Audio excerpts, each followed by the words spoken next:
இன்று 27ஆம் வாரத்தில் உள்ள ஞாயிற்றுக்கிழமை வசனத்தை பார்க்க இருக்கிறோம். இதில் என்ன நாம் தெரிந்து கொள்ள வேண்டுமென்றால், ஏற்கனவே பார்த்ததுதான் மத்தேயு 21ஆம் அதிகாரத்தில் ஏற்கனவே நாம் பார்த்திருக்கிறோம். மத்தேயு நற்செய்தியை பார்த்த பொழுது இந்த திராட்சை தோட்ட உவமை. ஆனால் இன்றைய முதல் வாசகத்தோடு ஒப்பிட்டு பார்ப்பதில் அது எப்படி வருகிறது என்று பார்க்க போகிறோம். இந்த இடம்தான் எந்த கேள்வியை வெளிப்படுத்துகிறது, எந்த கேள்விக்கு விடை தருகிறது என்று பார்த்தால், நம்மை இந்த நாட்டிலிருந்து வெளியேறுங்கள், ஏன் அந்நிய தெய்வங்களையோ அந்நிய நாட்டின் மதங்களையோ நீங்கள் நம்ப வேண்டும், அதில் ஏன் நீங்கள் சேர வேண்டும், இவ்வாறெல்லாம் செய்வது என்பது நம் நாட்டுக்கு எதிரான செயல் என்று நம்மை குறை கூறுகிறார்கள் அல்லவா? இது போன்று குறை கூறுபவர்களுக்கு ஒரு பதில் கூறும் விதத்தில் இன்றைய வசனம் ஓரளவு இருக்கிறது. என்ன என்றால், நான் ஒரு முறை அந்த சமூக வலைதளத்தில் ஒரு வீடியோ பார்த்த பொழுது அதில் அந்த மதவாத சக்தியை சேர்ந்த ஒருவர் இது போன்று குறை சொன்னார். என்ன குறை சொன்னார் என்றால், ஜாதி ஜாதி என்று நம்மை குறை கூறுகிறார்கள் கிறிஸ்தவர்கள், அவர்களில்தான் அந்த யூத ஜாதி என்று ஒன்று இருந்தது, யூத இனம் என்று இனவாதம் இருந்தது என்றெல்லாம் குறை கூறியதை பார்த்தேன். அதனால் கடவுள் பழைய ஏற்பாட்டு காலத்தில் யூதர்கள் இஸ்ரேலர்கள் என்றெல்லாம் அழைக்கிறோம் அல்லவா? இஸ்ரேல் குடும்பத்தினர் என்று வருகிறது. அடுத்தது என்னென்னலாம் வருதுன்னா, யூதர்கள் இஸ்ரேலர்கள் என்றெல்லாம் வருகிறது, யூதா மக்கள் என்று இங்கே கூறுகிறார் முதல் வாசகத்தில். அதனால் இந்த யூத இனம், யூதா மக்கள், இஸ்ரேல் இனம் என்பதை கடவுள் ஏன் தேர்ந்தெடுத்தார்? இந்த இயேசுவை இந்தியாவில் பிறக்க வைத்திருக்கலாமே. இந்தியாவில் பிறக்க வைத்திருந்தால் ஒரு இந்தியருடைய மதத்தை நாம் கடைபிடித்தோம் என்ற ஒரு பெயர் இருக்கும் பொழுது நாம் இந்திய நாட்டின் எதிரி போல் பார்க்கப்படாதவர்களாக இருக்கலாமே என்று பல கிறிஸ்தவர்கள் யோசித்திருக்கலாம். இவர்களுடைய மதவாதம், இனவாதம் என்று பலவிதமான பார்வையிலிருந்து கிறிஸ்தவம் தப்பித்து கொள்ள வேண்டுமென்றால் இயேசு இந்தியாவிலே பிறந்திருக்கலாமே. நாம் கூட இந்திய இயேசு என்று ஒரு இது போட்டிருக்கிறோம், ஒரு வீடியோ. அதனால் இந்த இந்தியாவிலேயே இயேசு பிறந்திருக்கலாம், ஏன் போய் எங்கேயோ வெளிநாட்டில் போய் பிறந்தார் என்று நாம் சிந்தித்திருக்கிறோம். அதற்கான விடைதான் இன்று கிடைக்கிறது. என்னென்றால், அதாவது திராட்சை தோட்ட இதை நான் அதிகமாக விளக்கவில்லை, அது பதிலாக அதோடைய விளைவுகளை விளக்கிறோம். ஏனென்றால் அதை பார்த்து விட்டோம். விளக்கம் சொன்னால் நேரம் போய்விடும். அதனால் நேரடியாக அட்வான்ஸ் ஸ்டேஜுக்கு போயிடும், அடுத்த கட்டம். அதனால் நேரடியாக எங்கே போகிறோம் என்றால், எனவே உங்களிடம் இருந்து இறையாட்சி அகற்றப்படும், அவ்வாட்சிக்கு ஏற்ற முறையில் செயல்படும் ஒரு மக்களினத்தார் அதற்கு உட்படுவர் என நான் உங்களுக்கு சொல்கிறேன் என்று இந்த திராட்சை தோட்டத்திற்கான விளக்கத்தை இயேசு கூறும் பொழுது பார்க்கிறோம்.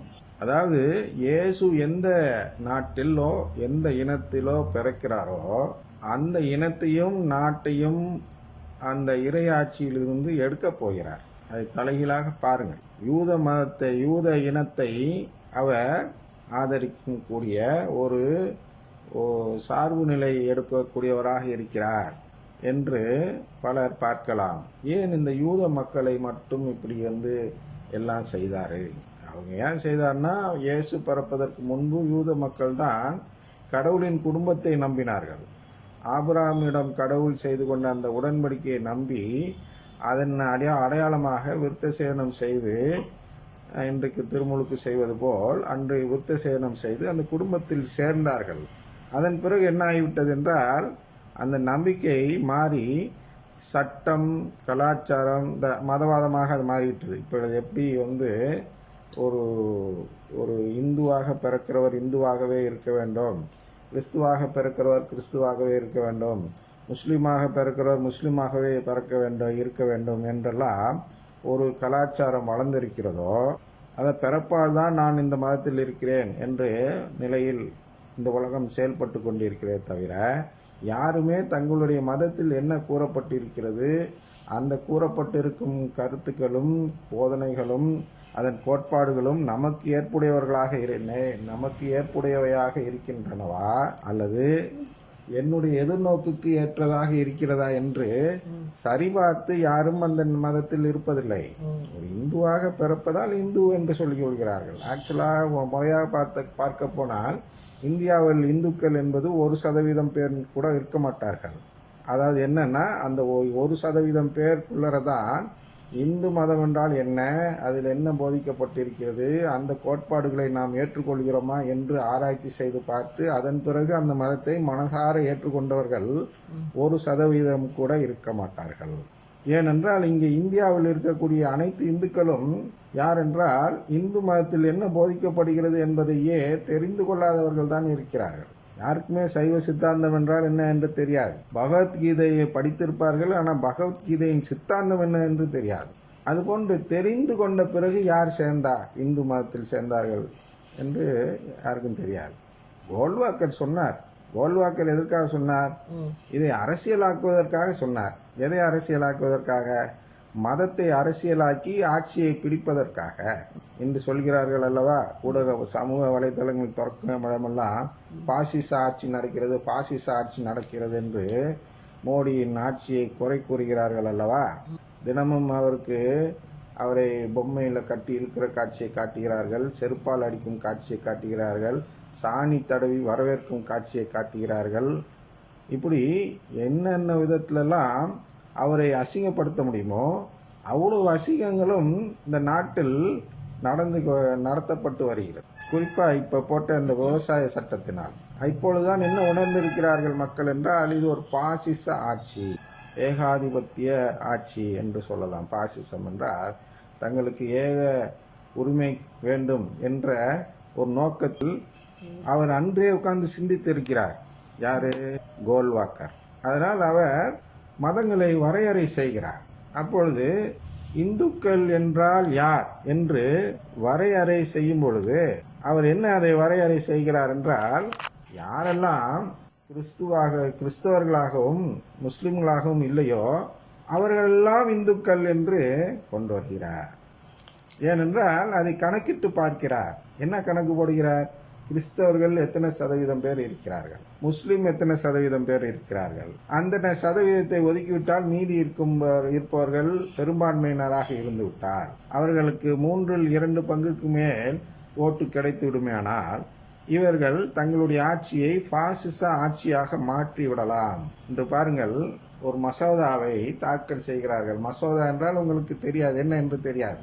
மசோதா என்றால் சட்டமாவதற்கு முன்பு இது போன்ற ஒரு சட்டம் நமக்கு தேவை என்று ஒரு பேப்பரில் எழுதி, பேப்பர் நான் சொல்கிறேன், ஒரு புஸ்தகம் அளவு இருக்கும், ஒரு பேப்பரில் எழுதணும். அந்த சட்டத்துடைய விவரத்தை எழுதி அதை கொண்டு வந்து நம்மளுடைய பாராளுமன்றத்திலேயோ, அதாவது நாடாளுமன்றம், சட்டமன்றம் இதெல்லாம் இருக்கிறது அல்லவா, அதில் கொண்டு வந்து வைக்கணும். அப்போ அதில் இருக்க உறுப்பினர்கள் எல்லாம் படித்து பார்ப்பார்கள். அதை இந்த சட்டம் தேவைதானா என்று யோசித்து பார்ப்பார்கள். அதன் பிறகு சிறிது நாட்கள் கழித்து, அதுக்கென்று ஒரு குறிப்பிட்ட காலம் இருக்கும், 2 மாதம் 3 மாதம் என்று. அந்த 3 மாதம் கழித்த பிறகு அதன் மீது வாக்குவாதம் நடக்கும். அதில் உள்ள நல்லது கெட்டதை எடுத்து சொல்வார்கள். அதை அனைவரும் கேட்பார்கள். கேட்ட பின்பு இது வேண்டும் வேண்டாம் என்று மனதில் ஒரு முடிவெடுக்க வேண்டும். அதன் பிறகு ஓட்டு போட வேண்டும். போட்ட பிறகு அதில் பெரும்பான்மையாக ஓட்டு கிடைத்தால்தான் அது என்ன செய்யப்படும் என்றால், அது உடனே சட்டமாக மாறாது. அது உடனே இது மாதிரி பெரும்பான்மை ஓட்டு கிடைத்தது என்று சபாநாயகர் என்றால் நடுவராக இருப்பவர், அவர் என்ன செய்வார் என்றால் அதை குறித்து நம்முடைய ஜனாதிபதிக்கு அனுப்புவார். ஆளுநருக்கோ, சட்டமன்றமாக இருந்தால் ஆளுநருக்கும், நாடாளுமன்றமாக இருந்தால் மக்களவை அப்படியெல்லாம் இருக்கிறது. அதிலிருந்து என்ன செய்வார்கள் என்றால், மேல் சபை இதெல்லாம் இருக்கிறது, இதிலிருந்து என்ன செய்வார்கள், எழுதி ஜனாதிபதிக்கு அனுப்புவார்கள். ஜனாதிபதி அதை சரிபார்த்து, சரி இதில் நிறையா பெரும்பான்மையினர் இதை விரும்புகிறார்கள் என்று தெரிந்த பிறகு அது ஒப்புதல் கையெழுத்து போடணும். இதுதான் ஜனநாயக ஆட்சி. பாசிச ஆட்சி என்று ஏன் சொல்கிறோம்? இப்பொழுது இருக்கும் ஆட்சி என்றால் இந்த நடைமுறையை கடைபிடிக்கலைங்க. மசோதான்னு பேருக்கு கொடுக்குறாங்கங்க, சட்டசபையில் ஓட்டு எடுக்கலைங்க. ஓட்டு எடுக்காமே சபாநாயகர், அவங்க கட்சியை சேர்ந்த சபாநாயகர் நடுவராக இருப்பதால் இது பாஸ் ஆயிடுச்சு அப்படின்னு சொல்கிறாங்க. அதுக்கப்புறம் 3 மாதம் கழித்து திருப்பி வாதம் வைத்து அதன் பிறகு ஓட்டு எடுத்து அதுக்கப்புறம் அது பாஸ் ஆனால் தான் அது சட்டமாக்கப்படுறதுக்காக ஜனாதிபதிக்கு போகணும். இவங்க என்ன பண்ணுறாங்க, இங்கே பாஸ் பண்ணோன்னே நேராக ஜனாதிபதிக்கு பேப்பர் கொடுக்குறாங்க. அவர் மறுநாளே கையெழுத்து போட்டு பாஸ் ஆயிடுச்சுன்னு சொல்லிட்டேன். இப்போ இங்கே ஜனநாயகம் இருக்கா? யாராவது அதில் படித்து பார்த்து அதில் அதுக்கு தந்தாவில் ஓட்டு போட்டாங்களா? இல்லை, படித்தே பார்க்கல. இப்படி கொடுக்குறாங்க, இப்படி கையெழுத்து வாங்கி வெளில விட்டுறாங்க. இப்போ இன்னைக்கு இந்த ஒரு சட்டத்தை விட்டுட்டிங்கன்னா நாளைக்கு எந்த சட்டம் வேணுமானாலும் இதே முறையில் கொண்டு வந்து விடுவார்களே. இப்பொழுது விவசாயிகளுக்கு தானே இது பாதிப்பு இருக்கிறது. நாளைக்கு அனைத்து குடும்பத்தினருக்கும் பாதிப்பு வந்து விட்டால் இனிமேல் ஆண்கள் எல்லாம் 4 கல்யாணம் செய்யலாம் அப்படி போட்டு வருவாங்க. அவர்கள் தலாக் என்று 3 முறை சொன்னால் விவாகரத்து செய்து விடலாம் என்று முஸ்லீம் மதத்தில் இருப்பது போல் இவர்கள் ஏதாவது 1-2 வார்த்தையை சொன்னால் பொம்பளைங்கள்லாம் வீட்டுக்கு அனுப்பிச்சிடலாம் அப்படின்னு ஒரு சட்டத்தை கொண்டு வந்தால் இதில் எங்கே போய் நீங்கள் தடுக்க முடியும்? எங்கே ஜனநாயகம் இருக்குது? நம்முடைய பிரதிநிதி அதை எதிர்த்து பேசி அவுட்டு போடாமல் செயல்படுவதற்கு இங்கே எங்கே இடம் இருக்கிறது? நேராக சபாநாயகர் எடுக்கிறாரு, எல்லாம் கத்துங்க அப்படிங்கிறாரு. கத்துறதை வச்சுட்டு பெரும்பான்மை இருக்கிறதுன்னு சொல்லிட்டு இவர்கிட்ட கொடுக்குறாரு. அது பாசிச ஆட்சியா இல்லையா சொல்லுங்கள்? அவங்க நினைச்சத ஜனநாயகம் மக்களுடைய இது இல்லாமலேயே ஒப்புதல் பெறுவதற்கு இப்போ இதில் வாய்ப்பு இருக்கா இல்லையா? இது மாதிரி ஒரு தவறான ஒரு முன் உதாரணத்தை செய்து வைத்திருக்கிறார்கள் இந்த அரசு. இது போன்று செயல்பட வேண்டும் என்ற ஒரு திட்டத்தில் தான் அன்றே கோல்வாக்கர் என்ன செய்தார் என்றால், இந்த பெரும்பான்மையினரை நாம் ஓட்டுக்காக ஒன்று திடத்தி விட வேண்டும் என்று திட்டமிட்டு, அது ஏனென்றால் அவர்கள் அந்த பார்ப்பனர்கள் என்று சொல்கிறோம் அல்லவா, பார்ப்பனர்கள், அவர்கள் மரியாதை அப்படி அழைக்கும் தெரியல, பிராமின்ஸ் என்று சொல்கிறோம். அவர்களெல்லாம் 1%லேருந்து 1.5% தான் இருக்கிறார்கள். இந்த 1.5% என்ன செய்யுது, நாங்கள் தான் ஆட்சி செய்யணும் 98% அப்படின்னு திட்டம் போடுறாங்க. இன்று அதை நிறைவேற்றி விட்டார்கள். இன்று அமைச்சரவையில் இருக்கும் பெரும்பான்மையினர் இவர்கள்தான், அரசாங்க பதவியில் இருக்கும் பெரும்பான்மையினர் இவர்கள்தான். இவர்கள் நாட்டை ஆண்டு கொண்டிருக்கிறார்கள். இந்த மாதிரி ஒரு முறைப்படி பார்க்க ஜனநாயகம் போன்று இருக்கும். ஆனால் அது என்னவாக இருக்கும்? பாசிச ஆட்சியாக இருக்கும், ஏகாதிபத்திய ஆட்சியாக இருக்கும் என்று ஒரு அமைப்பை கோல்வாக்கர் திட்டமிடுகிறார். எனவே அதுக்கு தகுந்தாப்புல இந்துக்களை வரையறை செய்கிறார். ஆனால் உண்மையிலே இந்துக்கள் யார் என்றால், யாரெல்லாம் சைவ சித்தாந்தத்தையும் பகவத்கீதையும் இது போன்ற புனித நூல்களை எல்லாம் படித்து அதில் உள்ள சித்தாந்தங்களை புரிந்து அதில் உள்ள கோட்பாடுகளை ஏற்றுக்கொண்டு இதன்படி தான் எனக்கு நிலை, இது இறப்பின் பிறகு என்னுடைய நிலை வேண்டும் என்ற எதிர்நோக்கை பெற்று அந்த எதிர்நோக்குக்கு தகுந்தாப்புல நான் இந்த மதத்தில் சேர்ந்து கொள்கிறேன் என்று யார் முடிவெடுக்கிறார்களோ அவர்கள்தான் உண்மையான இந்துக்கள். எத்தனை பேர் இப்படி செஞ்சுருக்காங்க? யாரும் இல்லை. நேராக இந்து கோயிலுக்கு போகிறாங்க, ஒரு மாலையோ ஒரு அர்ச்சனை தட்டையோ வாங்கிட்டு போய் கொடுக்குறாங்க. அவங்களுடைய ராசியும் நட்சத்திரத்தையும் சொல்லி பேரையும் சொன்னால் பூஜை பண்ணி கொடுக்குறார். இதனால் அவர்கள் இந்துக்களா? இல்லை. ஏனென்றால் நிறைய இந்துக்கள் இதே செயலை வேளாங்கண்ணியில் செய்கிறார்கள். அதனால் அவர்கள் கிறிஸ்தவர்கள் ஆகிவிடுவார்களா? வேளாங்கண்ணிலையும் அதே மாதிரி தட்டு விற்கிது, தேங்காய் உடைச்சி விற்கிறாங்க, கோழி ஊற்றி வச்சு விற்கிறாங்க. அந்த தட்டை வாங்கிட்டு போய் அங்கே பீடத்தில் நிற்கிற ஆள்கிட்ட கொடுக்குறாங்க. அவர் போய் அங்கே மேலே வச்சுட்டு வந்து மாலையை அங்கே இதில் போட்டுட்டு மிச்ச தட்டை கொண்டு வந்து கொடுக்குறாரு. அதை எடுத்து பிரசாதம்னு இதில் வச்சு வீட்டுக்கு அழைத்து எடுத்துகிட்டு வராங்க. பொறி கடலையெல்லாம் வாங்கி வச்சு எடுத்துகிட்டு வராங்க. வேளாங்கண்ணி பிரசாதம். அவங்கெல்லாம் வந்து கிறிஸ்தவர்கள் ஆகிட்டாங்கன்னு அர்த்தமா? இல்லை. ஒரு கோயிலுக்கு சென்று அங்கே நான் வழிபடுவதால் நான் அந்த மதத்தை சேர்ந்தவனாக மாற மாட்டேன். அந்த மதத்தில் உள்ள கோட்பாடுகளை நான் தழுவும் பொழுதுதான், அதை எனக்கு வேண்டும் என்று முயற்சி செய்து அதில் உள்ள புகுமுக சடங்கில் நான் பங்கெடுக்கும் பொழுதுதான். இந்துக்களுக்குள்ள புகுமுக சடங்கு எது என்றால் பிரம்ம உபதேசம் பெறுதல். பிரம்ம உபதேசம் பெற்றவர்கள் அடையாளமாக என்ன செய்வார்கள்? பூநூல் போட்டுக்கொள்வார்கள். அதனால் இவர் என்ன சொல்ல வேண்டும்? பிரம்மோபதேசம் பெற்று பூநூல் போட்டுக்கொண்டவர்கள் மட்டுமே இந்துக்கள் என்று சொல்லியிருக்க வேண்டும். யாரு? கோல்வாக்கர். உண்மையான வரையறை அதுதான். ஏனென்றால் பிரம்மோபதேசம் என்பதுதான் அவர்களுடைய கோட்பாடு உபதேசம். அந்த கோட்பாடை ஏற்றுக்கொள்கிறேன் என்ற அந்த சடங்கு தான் பூநூல் போட்டுக்கொள்ளும் சடங்கு. எத்தனை பேர் பூநூல் போட்டுக்கொண்டு இருக்கிறார்கள் இந்த நாட்டில்? கணக்கெடுத்து பாருங்கள். 1%, 2% மேல் கிடையாது.